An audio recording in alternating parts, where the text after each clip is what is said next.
Good evening, I'm Shameka Neely. House Democrats will offer an amendment on the right-to-work bill that would put the question to the voters in November's election. People want assurances with the attempt that won't be blocked by procedure. Democrats like Minority Leader Pat Bauer have talked for a while about their desire to put right-to-work on statewide ballots. Speaker Brian Bosma could rule the Democrats' amendment out of order.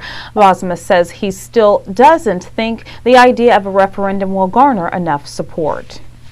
The Bloomington-Monroe County Metropolitan Planning Organization is no closer to a decision in I-69.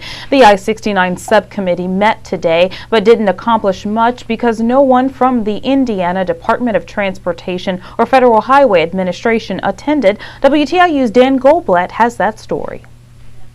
According to MPO President Kent McDaniel, the subcommittee hoped to sit down with NDOT and FHWA to hammer out a deal that would allow the MPO to approve I-69. But frankly, we didn't get nearly as much done today as we had hoped because NDOT and the FHWA didn't show up today. NDOT sent a letter to the MPO expressing displeasure at the public discourse during the last MPO meeting. In that letter, NDOT Commissioner Michael Klein called the way the MPO conducted the meeting with regard to public comment, quote, shameful. McDaniel says the MPO needs to sit down with NDOT before the group's next meeting.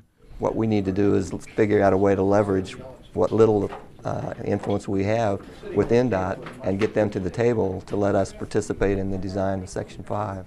The MPO is scheduled to vote in February on whether to put I-69 in its transportation improvement plan. However, McDaniel says that meeting might be canceled depending on how talks with NDOT go.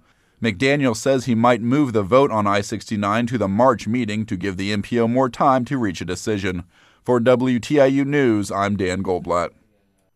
An NDOT spokesperson says a scheduling conflict prevented representation at the meeting.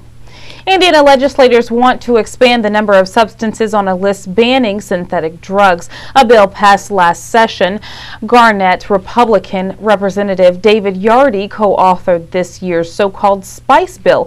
He says it's an effort to keep up with the rapidly evolving drug problem, but there's concern that some merchants may not even realize these substances are on their shelves. Indianapolis Democratic Representative Ed Delaney says more work needs to be done on the bill before it can officially be effective. A look at your weather tonight: cloudy, lows around 10.